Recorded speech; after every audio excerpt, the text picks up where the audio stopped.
Hai, bertemu lagi kita.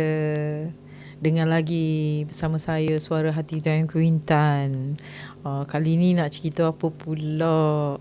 Kita dah cerita pasal macam-macam kan yang lepas-lepas. Cerita hantu lah. Cerita apa lagi? Main pondok-pondok lah. Apa lagi? Cerita solat tarawih. Dan kali ni saya nak cerita yang pasal kita main pondok-pondok tu ada sambungan dia. Sambungan dia cerita bila kami dah lama tak pergi kat situ, mungkin mak saya lah nak cari aktiviti di rumah. Apa yang membuatkan kita orang ni tak pergi kat luar, main kat rumah. Sebab di Kampung Pandan tu, kira rumah Reda tu tanah lapang. Saya ingat lagi. Saya lupa nak cerita. Kalau cerita pasal cerita saya lupa nak cerita. Tapi saya cerita ni dulu. Rumah tu lapang. Kat rumah saya tu ada pokok nangka. Jadi kat situ mak saya akan buatkan apa yang membuatkan kita orang ni jangan pergi keluar lah, main di luar. Jadi kat rumah depan mata mak. Tak nak lagi dah bagi main kat luar. So satu hari tu, bila tidur tengah hari, saya ingat lagi. Tidur tengah hari, mak saya ada satu hari tu dia mengigau. Dalam rasanya nak ke asar ke waktu, tak ingat saya. Mak saya akan mengigau, suara dia macam macam tu lah. Kakak saya nombor 2 ni, Hijah ni, Tengku Hijah ni, dia berlari dekat rumah saya tu. Kecil, kononnya kat kawasan rumah tu kecil, tapi pada kita orang besar masa kecil kan, lari kat depan rumah tu, dekat tepi jalan, kat gate tu, tengok mak saya. Mak saya kata, "Hey!" Mak saya kata, "Bangun." Mak saya gelak. Sebab bila mak saya mengigau tu, mak saya terkejut tengok kakak saya lari kat tepi jalan menangis. Mak dia jadi hantu macam tu, mak. Mak saya kata, "Hey, kenapa anak aku ni?" Tak nak masuk. Mak kata, "Balik." "Tak nak." Dia kata, "Mak hantu." Dia cakap, "Masuk." Mak kata, "Tak nak." Rupanya kakak saya ni, dia pusing, dia tonggeng tengok kaki mak saya ni jejak tak ke tanah. Sebab cerita tu, kalau cerita hantu, mak saya kata nak tengok orang tu hantu ke, orang tu betul ke, kaki dia tak jejak tanah. Jadi kakak saya ni tonggeng terbalik, tengok mak saya punya kaki. Macam tu. Itu cerita dia sikit je, selingan lah tu sebenarnya. Tapi yang sebenarnya saya nak cerita ni, mak saya buat aktiviti untuk kita orang supaya tak keluar rumah. Jadi mak saya ni, abang Din saya ni suka bertukang,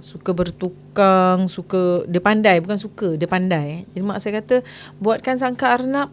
Mak saya nak bela arnab. Jadi buatlah sangka arnab, memang cantik. Dia kalau buat tu memang dia ni serba boleh lah. Dia buat, dapatlah mak saya belilah anak-anak arnab ni. Belalah arnab. Rumah saya ni, kucing memang orang kata kucing memang sentiasa ada. Bukan kucing bela, tapi kucing orang neighbor memang rumah tu ada. Cuma saya ada 1 ekor kucing lah, 3 warna. Saya panggil, tak ingat saya, mungkin Abu kot nama dia. Saya pun tak ingat lah. Kucing tu, kucing saya pernah lahir kembar, satu badan kepala 2. Saya pernah dapat kucing macam tu lahir masa saya kecil. Saya pelik kan masa tu. Orang kata, dulu kalau dapat macam itu, dia rasa macam ni something, orang kata something lah. Tapi sebenarnya kita tak boleh sampai ke situ lah, percaya benda tu dah cacat kan. Kucing tu. Jadi bela arnab. Lepas arnab ni, satu cerita ni kejap lagi ni. Bela arnab, mak saya bela pula ayam selasih. Dekat garaj kereta belah sini tu, buat pula depan ayam selasih. Ayam selasih ni, bulu dia putih semua. Daging dia, kaki dia semua hitam. Lepas tu dia bela pula campur. Mak saya ni bela pula ayam mutiara. Cik saya baru-baru ni adalah juga nak teringin nak bela ayam mutiara. Saya ada post kat IG saya, kawan saya Mat ni. Tapi ayam mutiara tu mati, one by one mati. Rupanya ayam mutiara ni, sebab saya tengok mak saya bela ayam mutiara, dia boleh membiak. Tapi saya 3 ekor tu mati seekor. Lepas tu kawan saya bagi lagi seekor. Kawan yang lain pula, dekat sini kita ramai yang penternak kan, bagi pun mati. Rupanya ayam mutiara ni mungkin dia tak boleh sejuk, ataupun dia tak boleh dikurung, dia kena bebas. Macam mak saya tu, memang dia bela dia kecil, dia bebas kan lah. Dia bagi makan. Tapi macam saya, kita ni kita bela, kita beli tahu air, kita bagi makan, beli dedak ke, beli apa, jagung kan. Rupanya agaknya ayam mutiara ni dia nak bebas makan kat luar. Macam rumah saya tu, mak saya dibebaskan. Lepas tu ayam mutiara ni pula, dia makan tak memilih. Mak saya lebih makan ke apa, dia gaul-gaul dengan nasi tu, dia bagi, makan, habis makan. Mak saya. Lepas tu ada pula ayam serasi ni. Ayam serasi ni memang bulu dia cantik sangat. Ayam serasi ni pula dia bukan susah nak membiak. Dia macam biasa lah, tapi cantik. Itu saya pernah makan tu ayam serasi. Daging dia mak saya. Mak saya ni bela pula. Dia bila bela sampai waktu dia sembelih. Sembelih kita pun makan. Sebab kadang-kadang ada waktu senang, waktu susah. Kita pun bukannya orang senang sangat, nak makan ayam kan, potong lah ayam sendiri. Orang kata nak tengok ikan pun kadang-kadang susah. Waktu susah lah ikan. Sebab bapak saya ni ups and down. Lepas tu rumah pula banyak. Mak saya ni isteri yang pertama. Jadi kan tak ada apa-apa kan, pandai-pandai lah korang makan lah macam tu.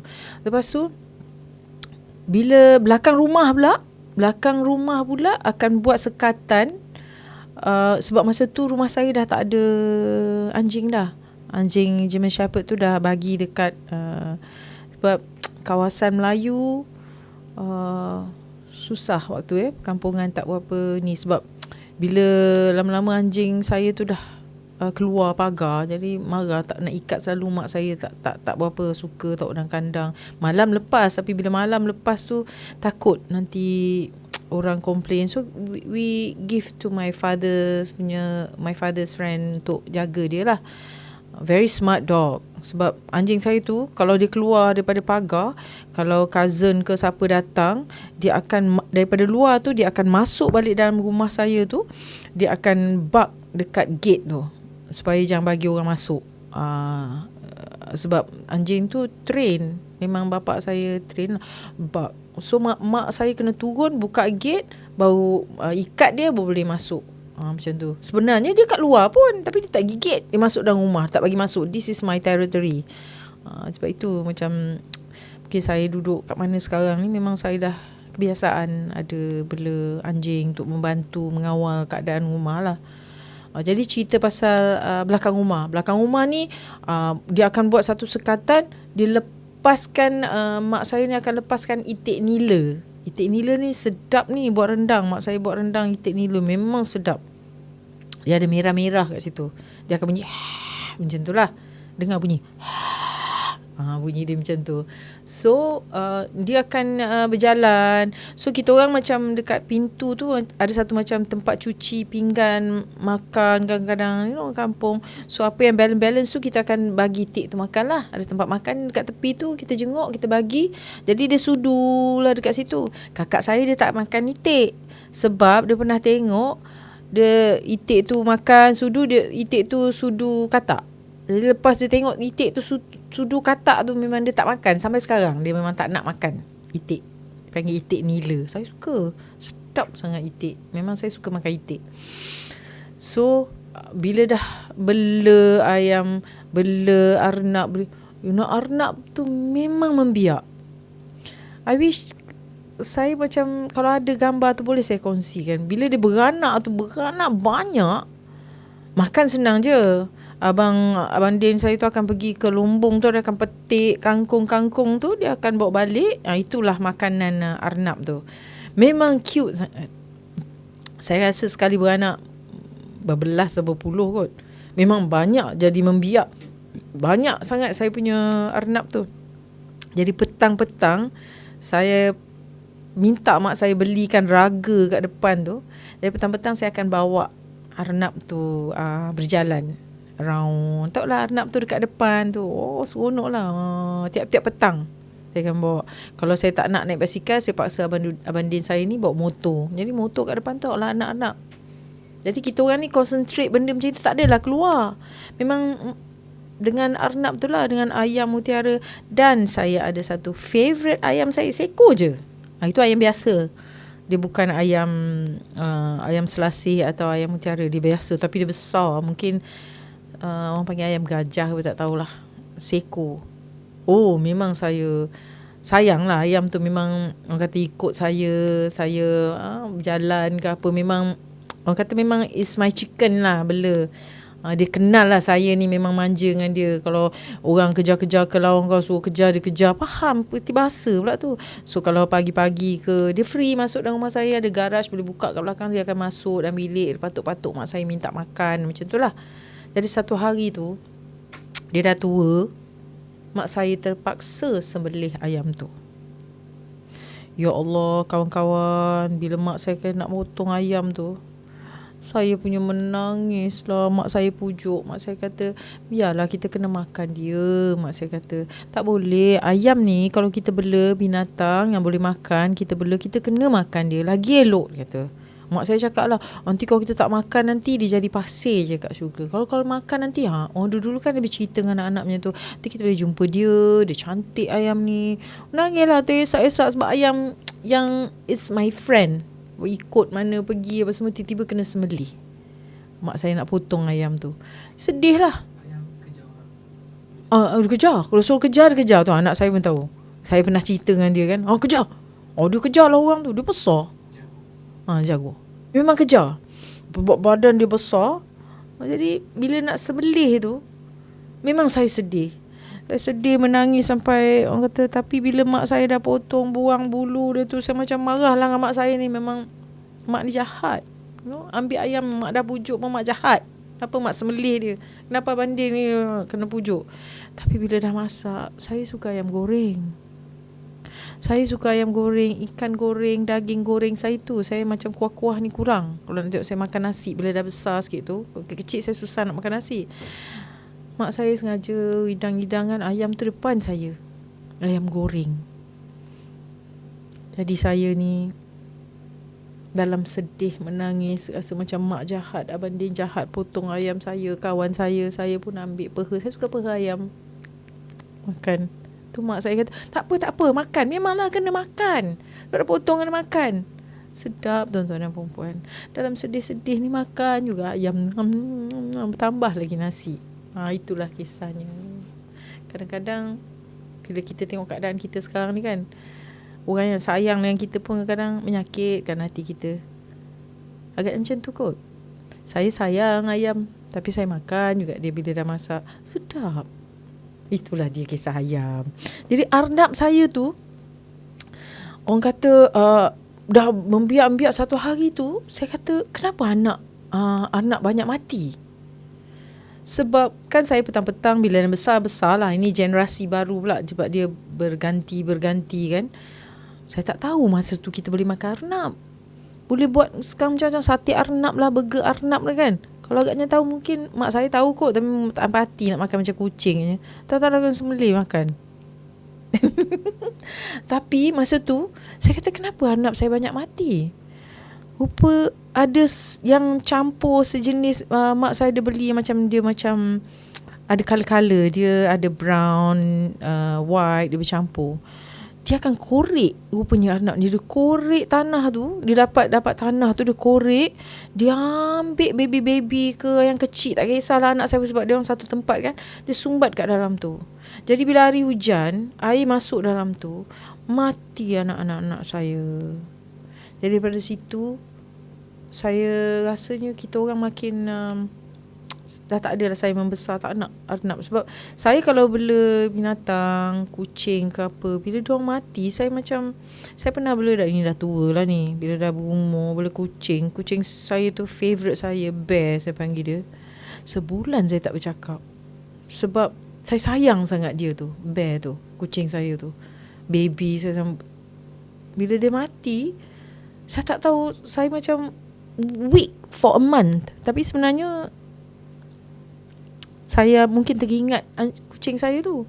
Saya pernah bela kucing Maine Coon besar. Memang banyak lah. Saya memang ada rumah dia, tapi bila anak saya tak berapa sihat, tak boleh dekat dengan kucing-kucing dia pun, dekat 9 ekor macam tu, we give it away. Tak boleh. Jadi pada situ memanglah kami tak ada bela kucing pun. Jadi sekarang ni yang saya ada, baru ni pula belayar mutiara, dah seekor-sekor mati. Saya kata memang biarlah tengok binatang luar je lah kat rumah saya ni. Macam-macam burung ada, macam harimau panther pun ada, harimau kumbang pun ada, macam-macam. Kalau kata ular saya cakap lah kan, berkapak ke apa, yalah duduk dekat dengan rimba-rimba ni orang kata. Itulah dia cerita pasal Arnab ni. Yang cerita pasal itik nila tu memang sedap buat rendang. Rendang memang best lah buat rendang. Saya rendang orang kata rendang apa tu? Angsa saya dah makan. Rendang saya itik saya suka. Bila dah orang kata bila dah berumur, dah besar ni, semua saya makan. Sebab itu makin orang kata bulat ni duduk pun position kena jaga. Kan orang tengok macam boyak je kan. Itulah dia cerita ayam, cerita pasal itik, cerita pasal mutiara, ayam selasih. Ayam selasih ni dia punya daging dia kenjal, dia kala hitam. Mak saya masak apa masa tu? Mak saya masak lemak kot. Tapi memang sedap. Saya tak jumpa lagi orang makan dekat sini jual kedai ayam selasih. I like to eat it again bila waktu macam gini kan. Tapi kalau cerita pasal bela-bela binatang, saya lupa nak cerita.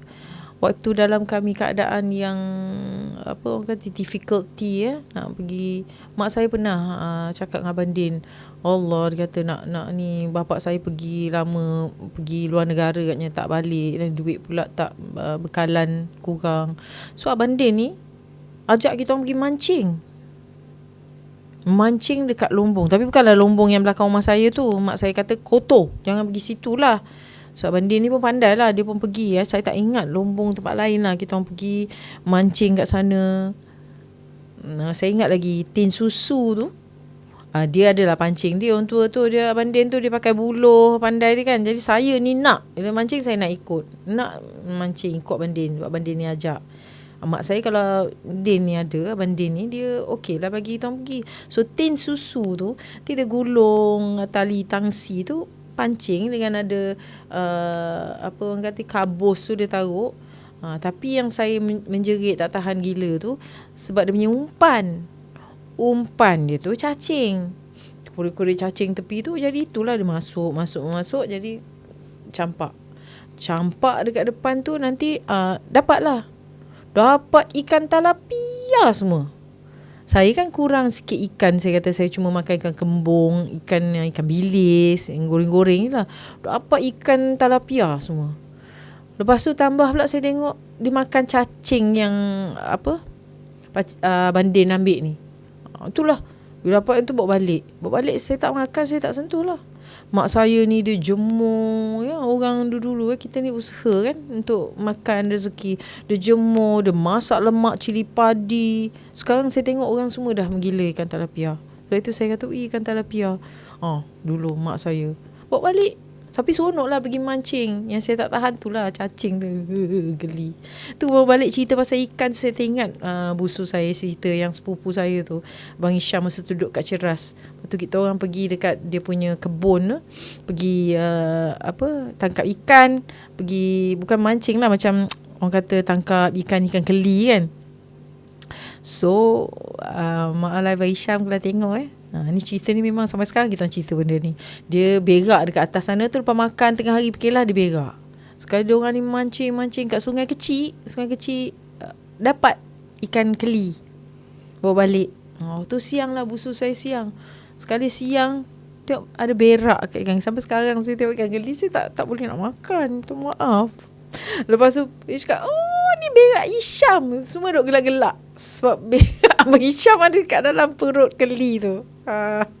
Jadi pada situ, tapi bukan kerana saya berak tu, saya memang kurang ikan.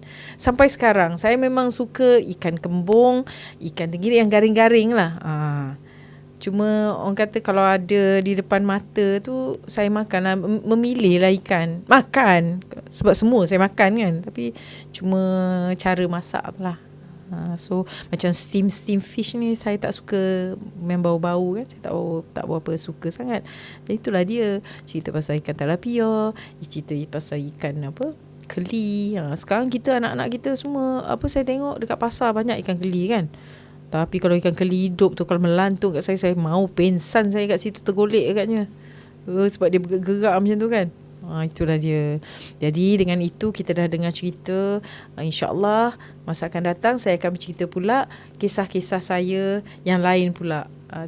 Harap-harap kawan-kawan semua tidak merasa jemu. Kalau ada apa-apa yang kita nak kongsi bersama, InsyaAllah leave the comment kat bawah tu, and then mungkin kita boleh bersembang, saya boleh bercerita, saya boleh berkongsi. Mungkin kita ada sama-sama orang kata lalui perkara yang sama. Jadi dengan itu, terima kasih sekali lagi dari saya. Selamat. Bye. Aku tabah menempuhi segala limparan ujian yang menimpa. Aku berserah kepada Yang Esa.